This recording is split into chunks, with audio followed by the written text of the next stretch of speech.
Hey everybody, this is Pastor Megan in the Bahamas. Let's talk about sin. Why here? Because this is the place where Christopher Columbus first came to the United States, and when he couldn't find any gold or silver, he sold the people he found into slavery.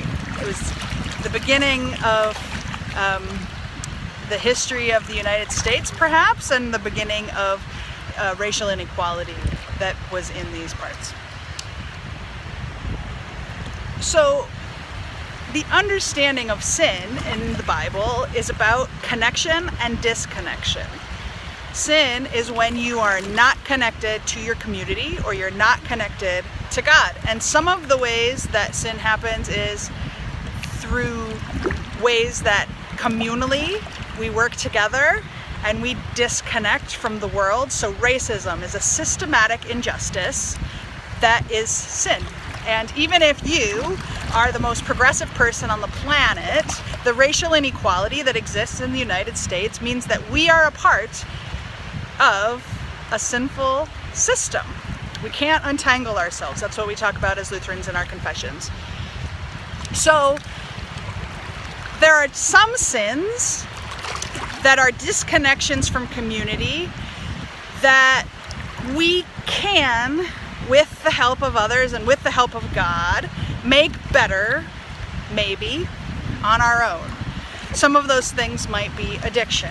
For those for whom rehab works, or for whom steps or pulling themselves up for their bootstraps work, they have ways that they can reconnect to society through sobriety, through chastity, through abstaining from the thing that is disconnecting them from the world. So there are some categories of things we might consider sinful just because of the ways that the consequences of those behaviors disconnect us from others, that we might have the ability to influence how much or how little we do some of these things.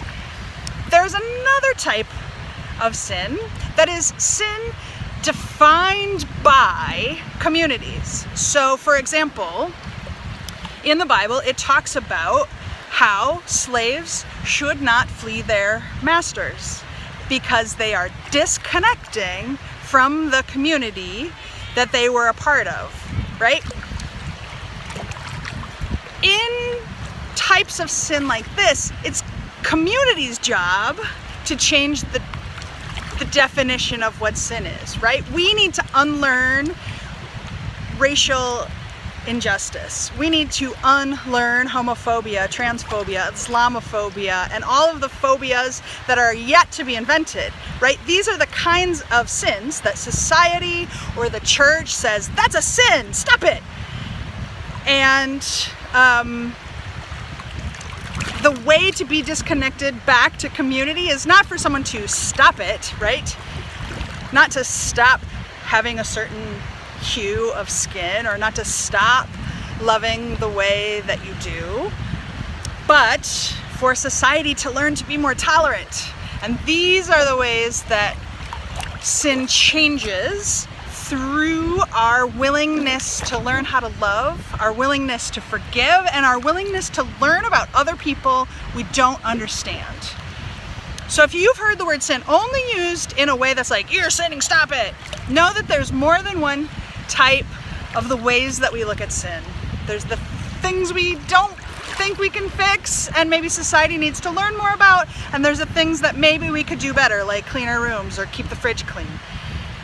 The good news for Lutherans is no matter how good or bad, no matter how quick or slow society changes, no matter how unjust the place where we live is, right? And maybe the ways that that community disrespects the environment or disrespects other people through war, no matter how entangled in all of these systems of injustice and in all these types of sin, even when we sin and like it, Martin Luther would say, we are still named and claimed and loved by God, right? Sin boldly, he used to say. My encouragement for us as we are thinking about the 500th anniversary of the Reformation is to stop sinning boldly, to stop promoting injustice, and untangle ourselves from racism and classism and all of those things that we are tangled up in, and to love boldly and forgive more boldly still. Let's err on the side of compassion. Let's err on the side of loving people, and let's err on the side of learning about our neighbor so that we can love them better. Take care, everybody.